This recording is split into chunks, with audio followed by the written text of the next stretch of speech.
3 days after landing the biggest contract of my career.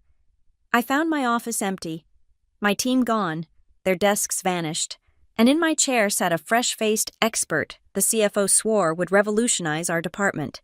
There was just one problem: he couldn't even read the reports. That was the day I stopped being the company's loyal problem solver and started becoming their worst nightmare. They wanted to bury me in the basement with my team, but they forgot one crucial detail. I knew where all the bodies were buried. My name is Carla Monroe, and for 8 years, I'd built something extraordinary at Westbridge Dynamics. Not just a team, a machine that could solve the unsolvable, deliver the undeliverable, and make miracles look routine. That Tuesday morning in March, I stepped off the red-eye from Seattle at 6:30 a.m., exhausted but triumphant. 3 days of negotiations, and I'd secured everything: the contract extension, the training budget increase, even the performance bonuses my team deserved. The Uber ride from the airport felt different somehow. The driver kept glancing at me in the rearview mirror like he recognized me from somewhere. I chalked it up to paranoia. 3 days of corporate warfare will do that to you. But when I badged into the building at 7:45 a.m., the security guard's expression confirmed my gut feeling. Something was wrong. "Morning, Ms. Monroe," he said, his eyes darting away. Congratulations on Seattle." How did he know about Seattle? The deal wasn't public yet. The elevator ride to the 4th floor felt longer than usual. When the doors opened, I expected to see my team's area, the corner suite we'd earned through 5 straight years of exceeding targets. Instead, I saw empty space. Not just empty desks, empty floor. The entire northeast quadrant where my 7 engineers had worked was stripped bare. No computers, no whiteboards, no ridiculous motivational posters that Jake insisted on hanging. Even the succulent garden that Maria had cultivated for 3 years gone. My legs moved on autopilot toward what used to be my office. Through the glass walls, I could see someone sitting in my chair. Young, maybe 25, with the kind of haircut that screamed, "My dad owns a yacht." He was spinning in circles, feet up on my desk, the desk where I'd pulled 14-hour days, where I'd cried after my divorce, where I'd celebrated every team victory with cheap champagne and genuine pride. "Carla." A voice behind me. Janet from accounting. Her face a mixture of sympathy and secondhand embarrassment. "I tried calling you, but..." "Where's my team?" My voice came out steadier than I felt. Janet's mouth opened and closed like a fish gasping for air. Management relocated them. Yesterday afternoon. It all happened so fast." "Relocated where?" She winced. "The basement. Storage area B12. Storage area B12. I knew that space. We kept old servers there, broken furniture, boxes of obsolete manuals that nobody had the heart to throw away. The ceiling leaked when it rained. There were no windows. The Wi-Fi barely reached that far down. And him. I nodded toward the yacht boy in my office. "Elliot Granger. He's the new..." She paused, searching for words. "Productivity enhancement specialist. He's supposed to revolutionize your department's output." My department. The words tasted like battery acid. Toby brought him in. Said he increased efficiency by 300% at his last 3 companies. Janet couldn't meet my eyes. "He's also... well, he's connected. His uncle is Richard Granger." Richard Granger, our CFO, the man who'd questioned every budget request I'd ever made, who'd called my team overpaid code monkeys in last quarter's board meeting. Of course. I watched Elliot through the glass. He'd picked up one of the technical reports from my desk, my team's analysis of the Seattle project's infrastructure requirements. His brow furrowed as he flipped through it, turned it sideways, then upside down, like a child pretending to read a newspaper. He tossed it aside and picked up his phone instead. "When was this decided?" I asked Janet. "Friday afternoon, right after you left for Seattle. Toby called an emergency restructuring meeting, said the company needed fresh perspectives. New blood. That your methods were..." She hesitated. "What? Outdated?" He said your team's approach was outdated. Outdated. The team that had just saved the company $4 million in the Seattle deal. The team that had a perfect project completion record. Outdated. "I need to find them," I said. Janet grabbed my arm. "Carla, be careful. Toby's been telling everyone This is just the beginning of his optimization initiative. Don't give him a reason to. I pulled away. To what? Demote me to the parking garage. The walk to the basement felt like a descent into hell. Each floor down. The walls got dingier. The fluorescent lights flickered more. The corporate cheerfulness faded into institutional despair. By the time I reached B12, I could hear water dripping somewhere in the darkness. I found them in a room barely bigger than Elliot's new office. 7 brilliant engineers crammed around a folding table, laptops balanced on cardboard boxes, a single power strip daisy-chained to another power strip in a configuration that definitely violated fire codes. The smell of mildew was overwhelming. They all looked up when I entered. Nobody said anything for a long moment. Finally, Jake spoke. "Welcome back, boss. How was Seattle?" "We got everything we asked for," I said. Maria laughed, but it wasn't a happy sound. Perfect timing. The fluorescent bulb above us flickered and died with a pathetic buzz. In the darkness, someone's laptop screen cast ghostly shadows on the concrete walls. Water dripped steadily in the corner, forming a small puddle that had already claimed one of our cardboard box desks. "Let me find the breaker," Dev muttered, using his phone's flashlight to navigate the maze of exposed pipes and electrical conduits. The light came back on after 30 seconds, weaker than before. "This is temporary," I said, though the words rang hollow even to me. "I'll talk to Toby." "He already came down here," Sophie interrupted. She'd been with me the longest. 6 years. Quiet, brilliant. The kind of developer who could spot a critical error in 10,000 lines of code just by the way it smelled wrong to her. Yesterday, right after they moved us, gave us the whole speech about adapting to change and embracing new methodologies. While standing as far from the door as possible, Jake added, like he was afraid he'd catch something. Marcus, our security specialist, hadn't said a word yet. He was staring at his laptop screen, but I could tell he wasn't seeing code. I'd hired Marcus 4 years ago when no one else would touch him, a whistleblower from his previous company. Branded as difficult, unemployable, he'd become our conscience, the one who kept us honest when corporate pressure tried to make us cut corners. "What exactly did Toby say?" I asked. "That Elliot would be leading a new initiative," Tom replied, adjusting his glasses that were already fogging up from the humidity. "Something about synergistic productivity enhancement. We're supposed to support his vision." "Support his vision," I repeated. "The kid who can't read a technical report." "Oh, it gets better," Maria said. She pulled out her phone and showed me an email. "This came through an hour ago. Mandatory meeting at 2 p.m. today. Elliot wants us to present our current projects so he can assess optimization opportunities." I read the email. The grammar alone made my eye twitch. Leverage our core competencies to actualize scalable solutions. It was like someone had fed a business textbook to a computer and asked it to write poetry. "We could refuse," Dev suggested half-heartedly, "and give Toby the excuse he needs to fire us." Sophie shook her head. "No, we play along, for now." I looked around the room, at these 7 people who'd trusted me, who'd followed my lead, who'd turned down better offers to stay with our team because we'd built something special. Each of them had been someone else's reject, someone else's problem. Sophie, too quiet for the bro culture at her last startup. Dev, too old at 45 for the youth-obsessed tech scene. Maria, who'd taken 2 years off for her kids and was told she'd lost her edge. Jake with his autism, brilliant but not a culture fit. Tom with his stutter that came out during presentations. Marcus the whistleblower. And Raj, who'd been told his accent was too thick for client meetings despite having 2 PhDs from MIT. They'd become the best team I'd ever worked with, not despite being outcasts, but because of it.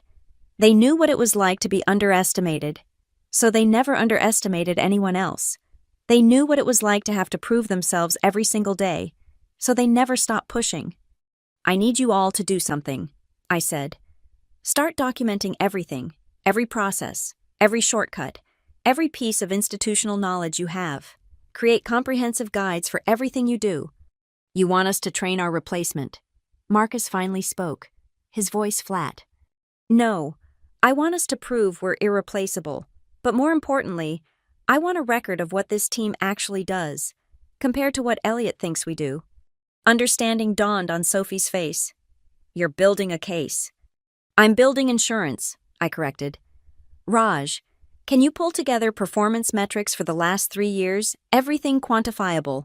Project completion rates, bug reports, client satisfaction scores, cost savings. Raj nodded, already typing. I can have it by tomorrow morning.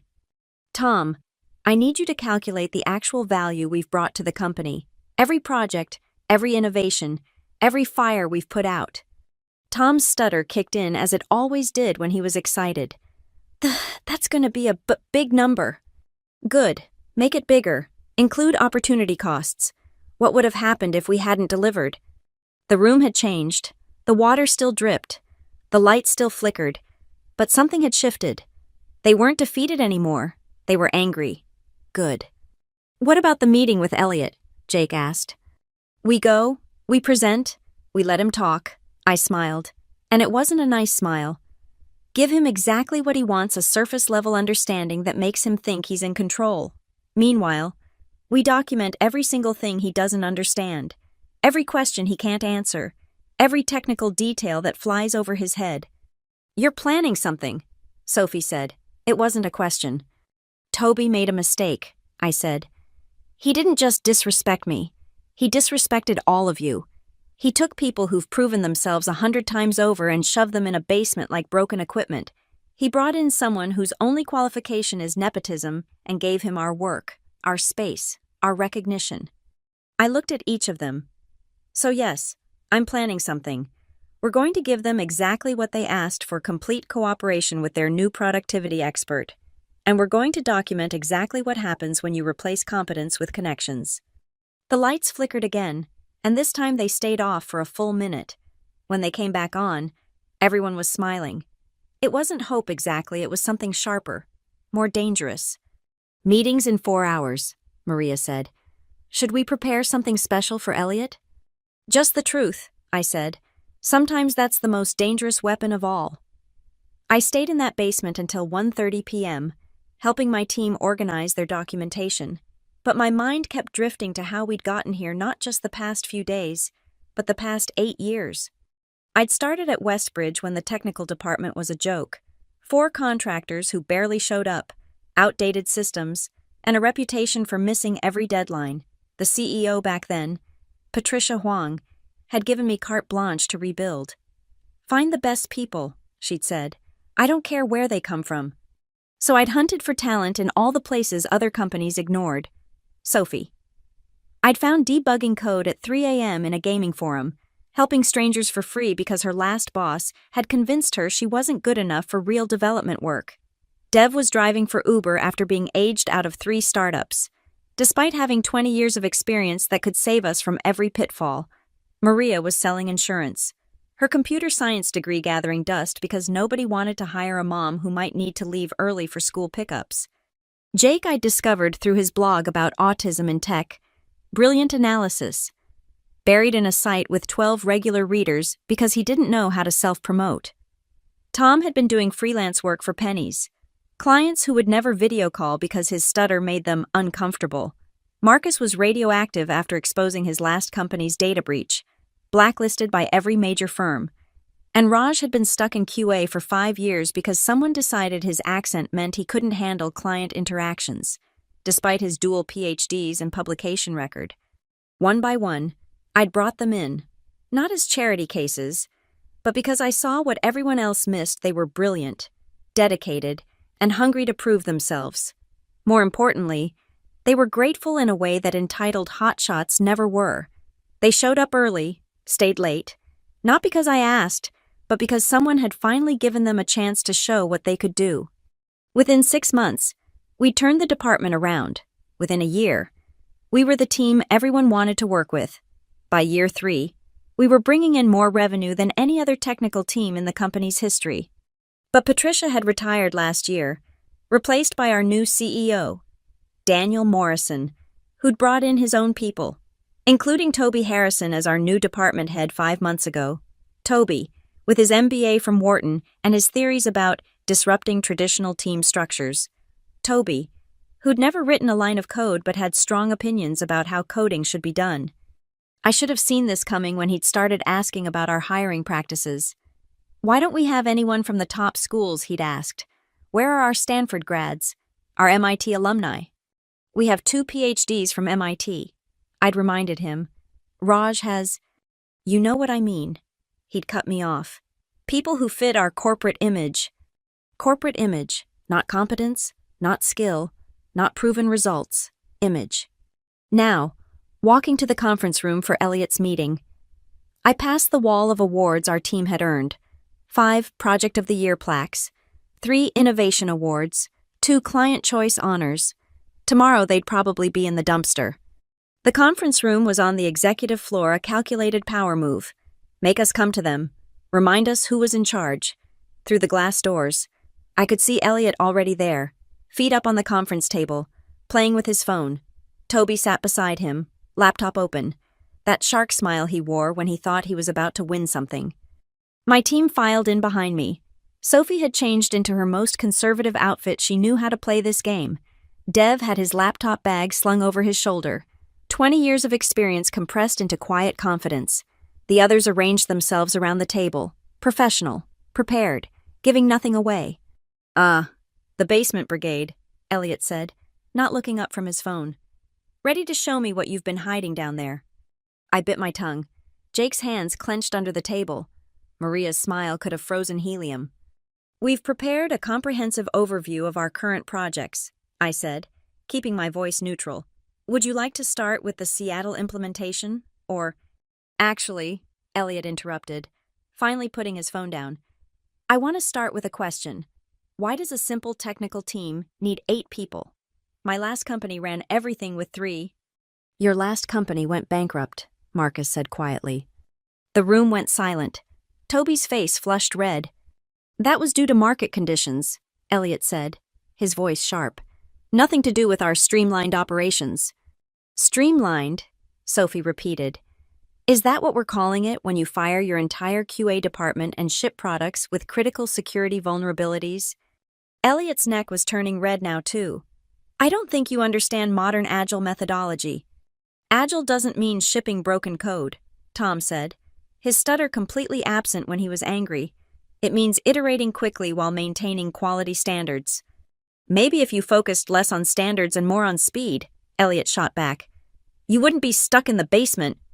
That's when I knew we had him. He just admitted, in front of Toby, that our relegation to the basement wasn't about performance, it was about politics. Let's look at speed then, Raj said, pulling up his laptop. Our average project completion time is 40% faster than industry standard, with a defect rate of less than 0.2%. What were your metrics at your last company? Elliot waved his hand dismissively. We didn't waste time on meaningless metrics. We focused on innovation. Innovation, I repeated. Like the password management system you implemented that stored user credentials in plain text. His face went white. How did you… It's in the public bankruptcy filing, Dev said mildly. Page 847 of the technical audit, right after the part about the $2 million lawsuit from the data breach. Toby closed his laptop. I think we're getting off track. Elliot is here to learn about your current projects so he can help optimize them. Of course, I said, pulling out a thick folder. We've prepared detailed documentation for each project, technical specifications, architecture diagrams, dependency charts, test coverage reports, performance benchmarks. I slid the folder across to Elliot. He opened it, stared at the first page, a system architecture diagram that any first-year CS student could read, and his eyes glazed over. This is… He flipped through pages randomly. Very detailed. It's standard documentation, Jake said. This is how we maintain consistency across projects. Right, well, Elliot closed the folder. I'll need you to prepare executive summaries, 1 page each, bullet points, no technical jargon. You want us to summarize 18 months of work into bullet points, Maria asked. Exactly, see? You're getting it. Simplification is the key to optimization. I made a note in my notebook, making sure Toby could see me writing, Elliot requests removal of all technical documentation. We'll get right on that, I said.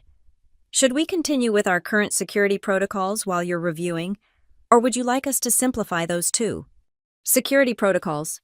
Elliot looked at Toby, who shrugged. The ones that prevented the ransomware attack last quarter, Marcus said helpfully. The attack that hit 40% of companies in our sector, but didn't touch us. Oh, those, yes, keep those for now.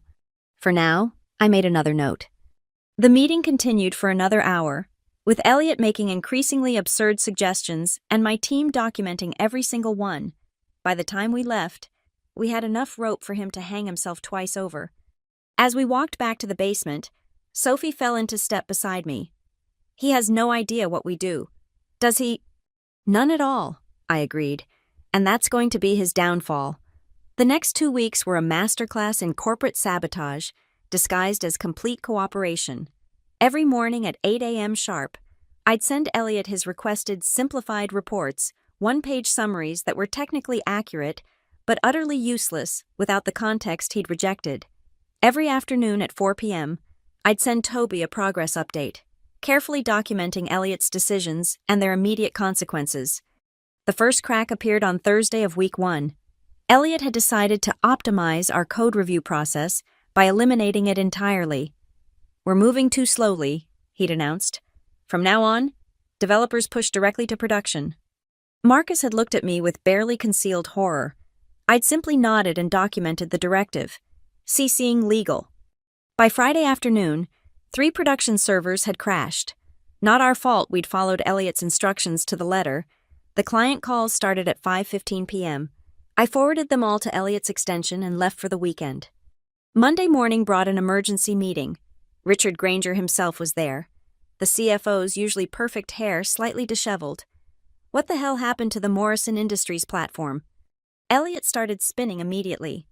The team implemented changes without proper oversight. Following your directive to eliminate code reviews, I interrupted, sliding a printed email across the table. Sent Thursday at 9:43 a.m., you said, and I quote, "Stop wasting time with redundant checking. Trust the process."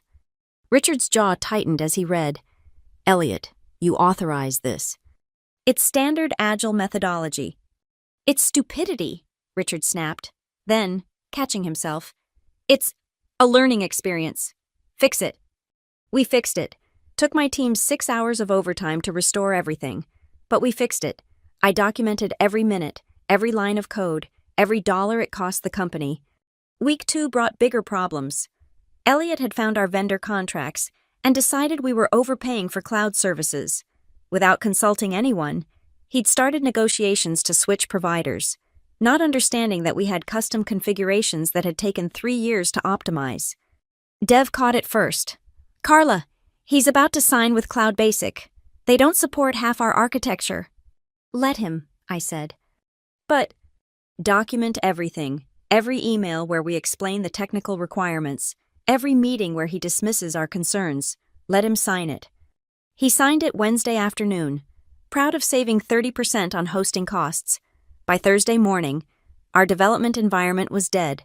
By Thursday afternoon, we'd lost 2 days of customer data that Cloud Basic couldn't migrate properly. That's when I got the call from Linda Voss. I'd known Linda peripherally for years. She ran Tech Forward, our biggest competitor, smart, ruthless, but fair, the kind of CEO who understood that talent was everything in tech.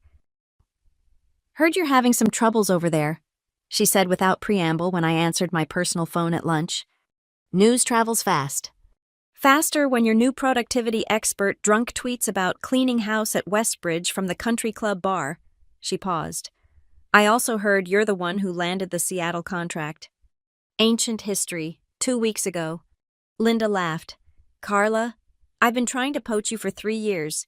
You always said no because of your team. What if I wanted all of you?" I sat up straighter. All 8. Every single one. I'm building a new division. Enterprise solutions, complete autonomy, double your current salaries, and I mean your real salaries, not whatever you're making in that basement. You know about the basement? Everyone knows about the basement. Tech is a small world, and your boy Elliot won't shut up about his brilliant restructuring. He's speaking at a conference next week about disrupting complacency in technical teams. I nearly choked on my coffee. He's what? Oh, you didn't know he's using your team as a case study, before and after metrics. showing how his methods improved productivity by 300%. We haven't improved. We've been fixing his mistakes. I know that. You know that. But he's got charts. Carla. Lots of colorful charts. That afternoon, I called a team meeting in the basement. The water leak had gotten worse. We'd moved 3 desks to avoid the steady drip. The smell of mildew was so strong that Tom had started bringing air fresheners from home. I need to tell you all something, I started. Elliot's presenting at TechCon next week. About us. About how he's transformed our department. The silence was deafening except for the drip, drip, drip of water. He's taking credit for our work, Sophie said flatly.